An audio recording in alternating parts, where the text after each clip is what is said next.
Act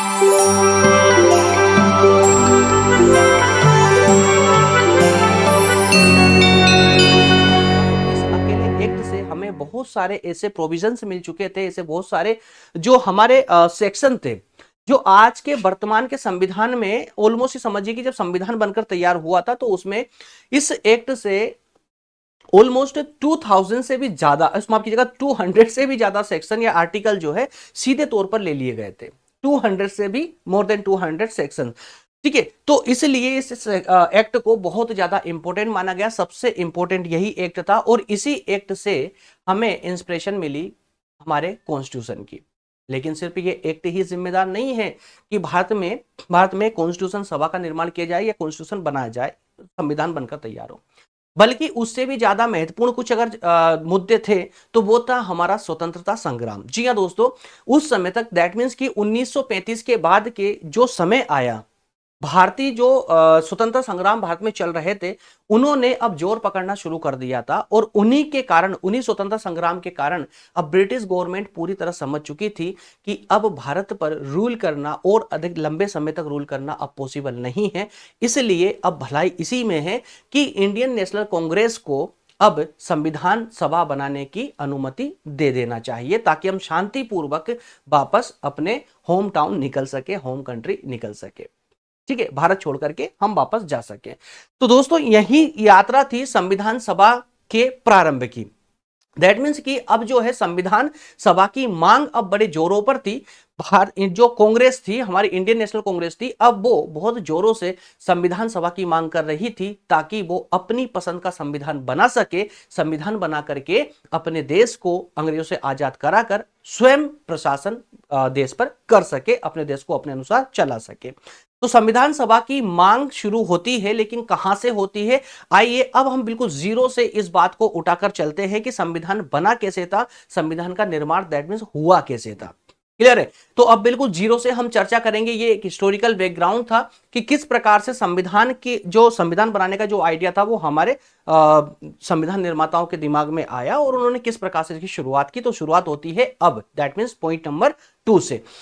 point number 2 है यहां demand for constitution assembly. अब डायरेक्ट संविधान की मांग तो नहीं कर सकते थे क्योंकि संविधान तो हमको बनाना था और हमारे सामने एक चैलेंज भी था।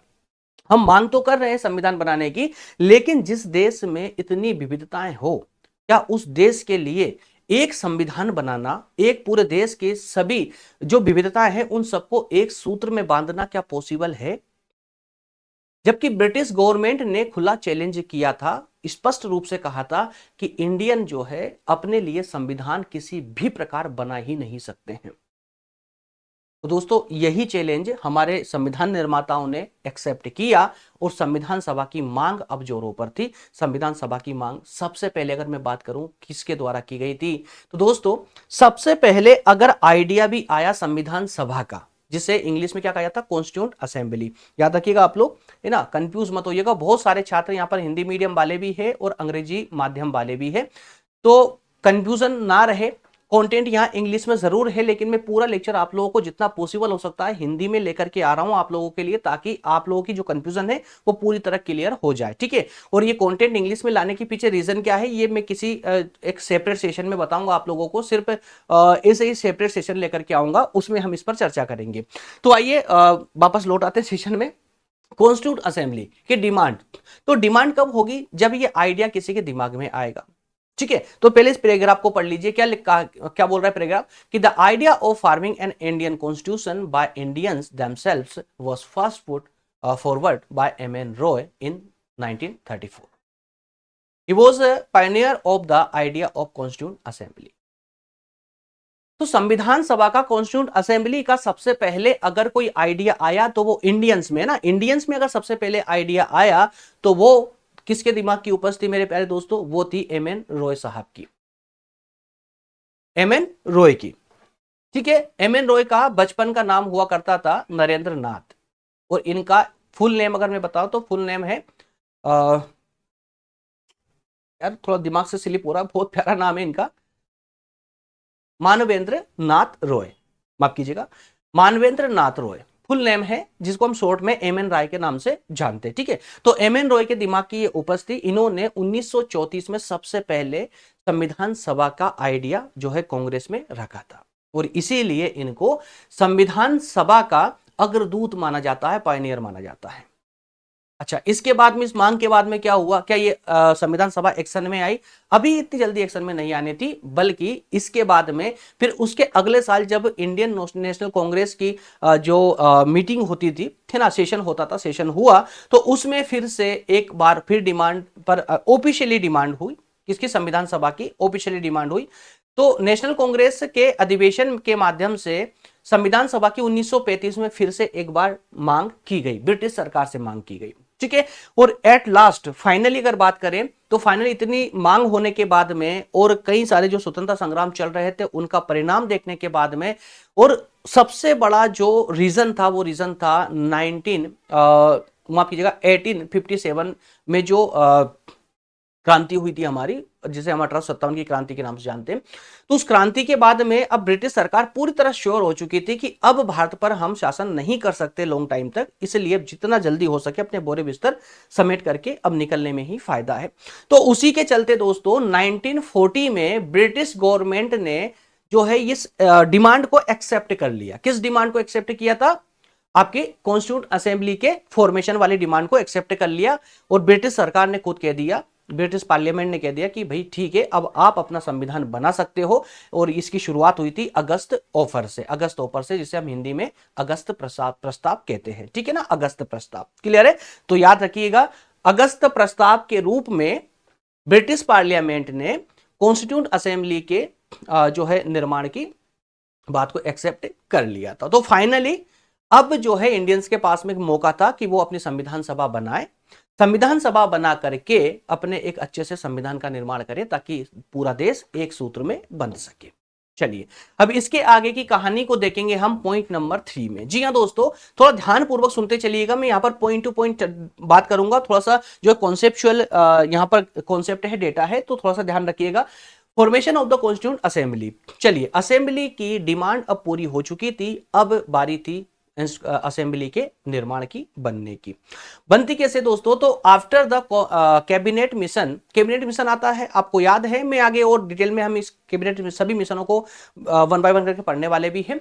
तो 1946 में कैबिनेट मिशन आता है और इसी मिशन के दौरान जो है अब कॉन्स्टिट्यूंट असेंबली के लिए चुनाव जो है हेल्ड कर दिए जाते हैं, चुनाव की परमिशन दे दी जाती है कि अब ब्रिटिश पार्लियामेंट की ओर से ना अब इस क्लियर परमिशन थी, क्लियर ऑर्डर थे कि अब आप अपने संविधान सभा के निर्माण के लिए आप चुनाव करवाइए, जिन मेंबरों को भी शामिल करना है, कितने मेंबरों को शामिल करना है, ये सब कुछ डिसीजन आपका खुद का रहेगा, तो आप अपने जो है डॉक्यूमेंट अब तैयार कर सकते हैं।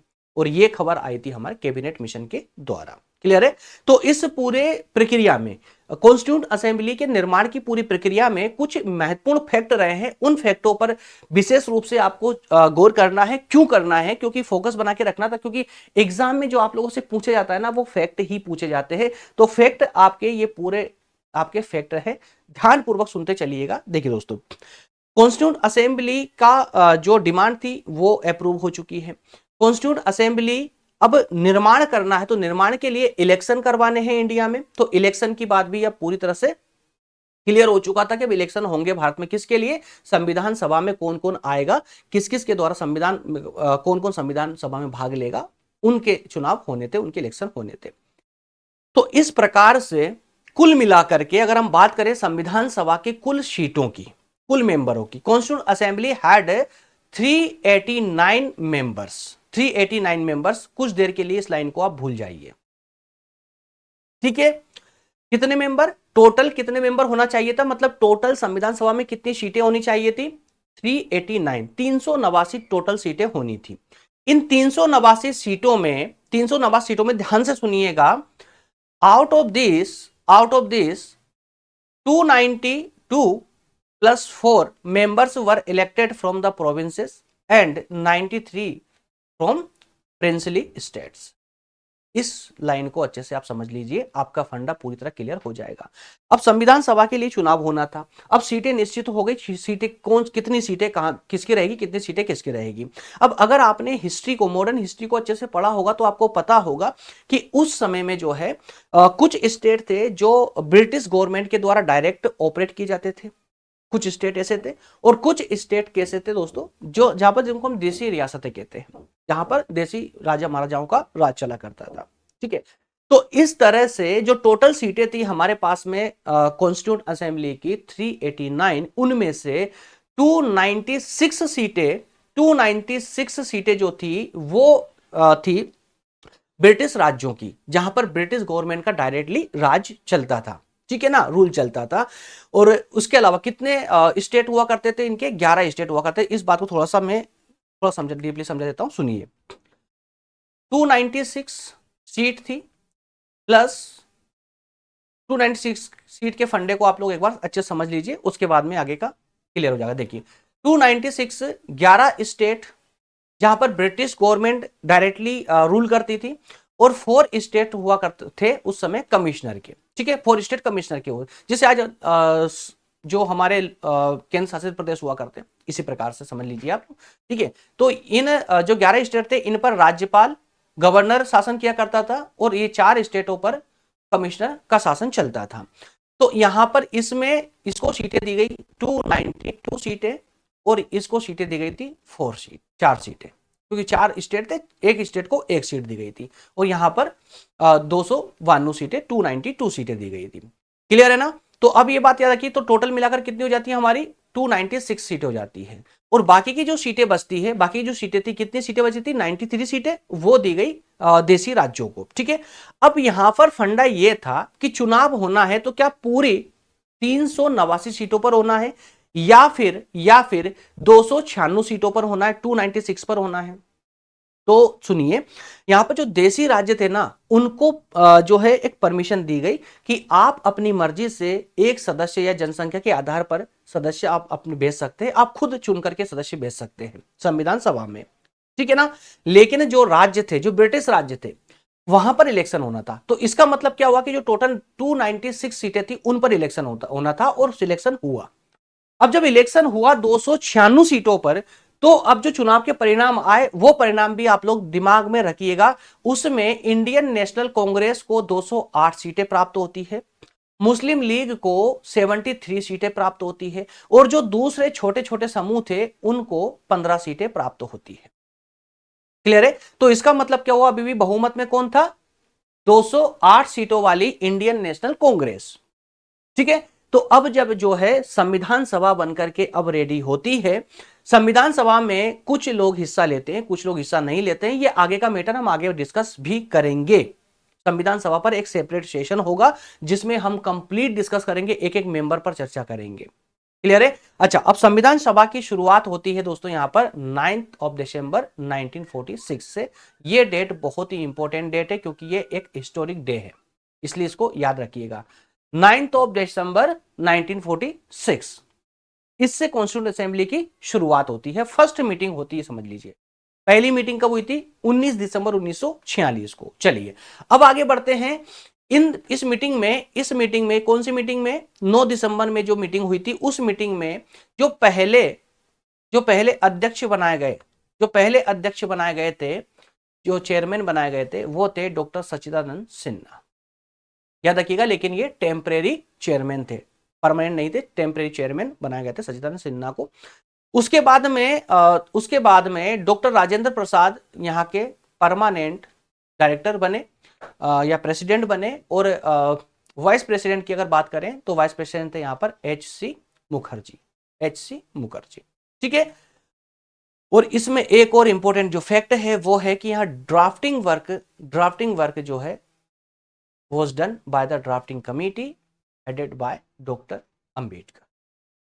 तो ड्राफ्टिंग कमेटी किसके पास